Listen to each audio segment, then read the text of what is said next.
O anak, ang aga mo namang gumising. Opo ma, ayaw po kasi kitang gisingin. Kaya ako na lang po yung nagluto. Maaga pa kasi yung service namin ni ate. Ba't nasaan ang ate mo? Tulog pa po siya ma. Hay nako, ang ate mo talaga. Hindi na niya inisip na may pasok siya. Hayaan mo na siya ma, gisingin ko na lang pag nakapagluto na ako. Sige anak, yang ate mo talaga. Sip-sip ka talaga kay Mama Laika. O Sheila, gising ka na pala. Next time naman anak, agahan mo namang gumising para ikaw naman ang magluto. Si Laika na lang ma, hindi ako marunong magluto. Eh paano ka matututo kung hindi mo susubukan? Si Laika na lang magluto. Total, siya naman yung laging magaling sa inyo. Oy Sheila, kumilos ka na. Nakatunga ka na naman dyan. Opo ma.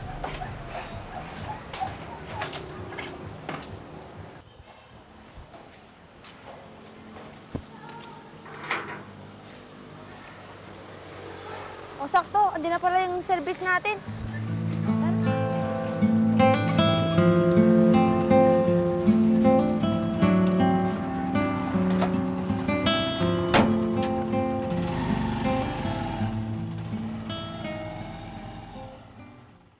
O Laika, nakuha mo na yung report card mo? Oo te. Kamusta naman yung grado mo? Okay naman.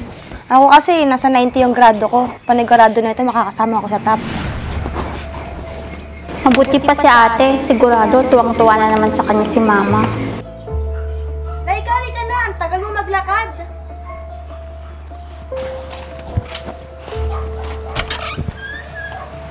Bakit parang hindi kaya masaya para sa akin? Bakit mo naman yan nasabi, ate? Dahil alam ko, naiinggit ka na naman sa akin. Dapat kasi nag-aaral ka ng mabuti. Oh, andyan na pala kayo mga anak. Ma, tignan mo yung mga grado ko, patataas. Ay, oo nga. Hindi mo talaga kami binibigo ng papa mo. Gagalingan ko na lang din sa susunod para magpasaya ko si mama. Naku, galing-galing mo talaga anak. Sa susunod, mas pagbutihan mo pa ha. Oo naman ma, ako pa. O ikaw naman Laika, kumusta yung mga grado mo? Okay lang naman po ma. Patingin nga anak. Ito po ma. Ba't ang bababa naman ang grado mo anak?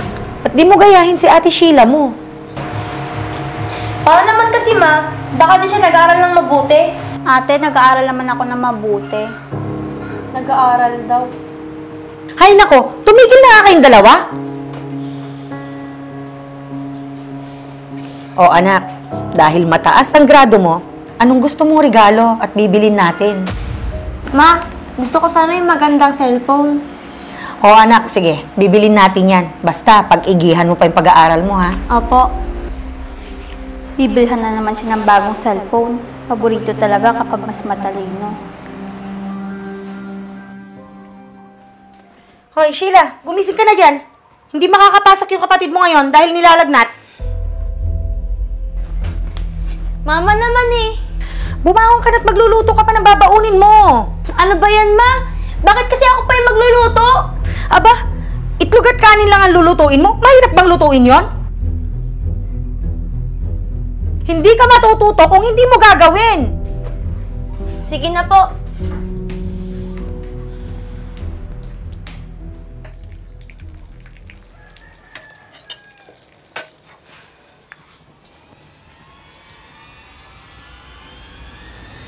Ano yung amoy sunog?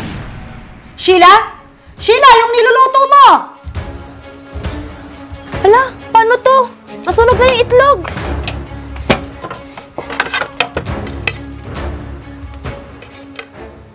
Sheila, ano ba yan? Nasusunog na yung niluluto mo! Kasi ma, Susunugin mo pa tong bahay natin sa simpleng pagluluto mo lang?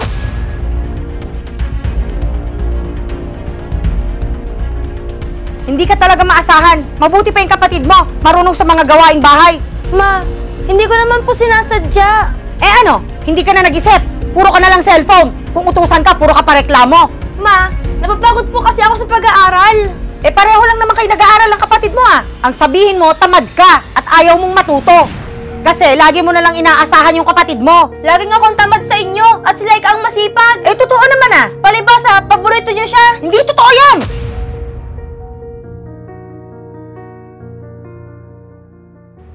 O, sige po, ma'am. Salamat po. Laika? Laika! Bakit po, ma? Tumawag sa akin yung guro mo. Pinapapunta ako sa paaralan para daw ipaliwanag kung bakit ka bumagsak.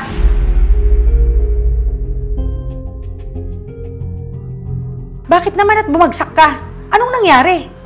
Hindi ko po alam, ma. Hindi mo gayahin yung ate mo. Magaling pagdating sa pag-aaral. Lagi na lang si ate ang magaling, ma. Palibasa, paborito niya siya. Lagi na lang ako ang mahina ang utak. Hindi totoo yan. Galingan mo naman kasi nang hindi ka bumabagsak.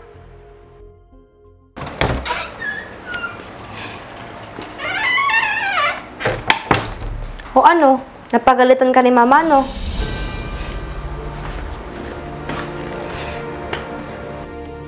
Ate, kung wala ka masasabing matino, iwanan mo na lang ako dito. Bakit? Ayaw mo marinig na mahinang kokote mo?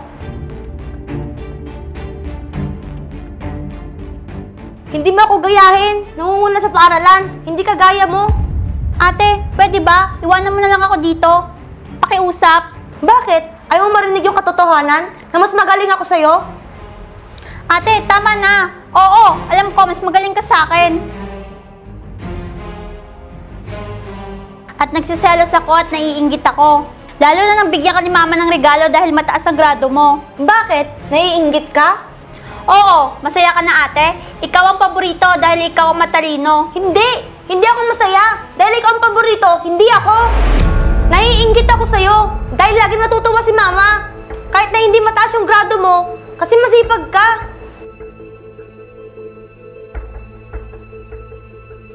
Ikaw to magaling magluto at sa mga gawaing bahay.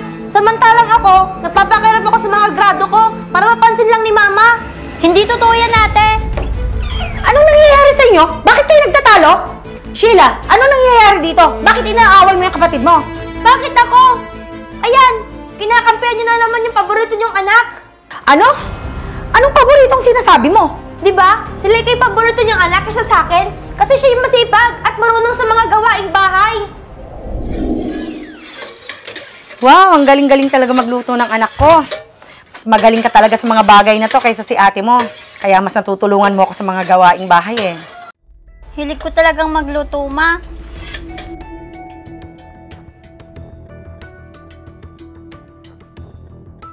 Kaya gustong-gusto kita eh. Halika nga dito anak, payakap nga.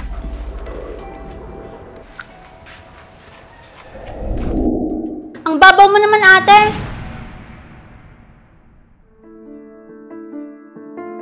Ako ba? Nagtanim ba ako ng sama ng loob sa'yo kahit na naiinggit ako? Kahit na mga gamit mo, laging bago, samantalang ako mga pinaglumaan mo. Kagaya ng bago mong cellphone, naiinggit din ako. Pero sabi ko sa sarili ko, deserve mo yun kasi mataas ang grado mo. Pero dahil sa inggit ko, mas pinagbubutihan ko. Hindi man kita mapantayan, at least gumaganda ang resulta. Tama ang kapatid mo, Sheila. Katulad nun, ma. Siya na naman yung kinakampihan nyo. Palibasa bunso. At mas mahal at paborito nyo siya. Anak, wala akong paborito sa inyo. Pantay ang pagmamahal ko sa inyong dalawa. Pasensya na kayong dalawa. Hindi ko namamalayan na pagkukumpara ko na pala kayo. Hindi ko intensyon na mag-inggitan kayong dalawa. Ang sa akin lang sana, magtulungan kayo para sabay kayong umasenso. Mga anak, tanggalin ninyo ang inggit sa isa't isa. At sana, sikapin din niyong hasain ang mga sarili niyo sa mga bagay-bagay na gusto niyong matutunan. Tanggalin niyong inggitan, bagkus, magtulungan kayo. Sorry po, ma. Simula ngayon, hindi na po ako maiinggit. Opo, ma. Lagi po kami magtutulungan. Ganyan sana, magbigayan at magmahalan kayo kasi magkapatid kayo.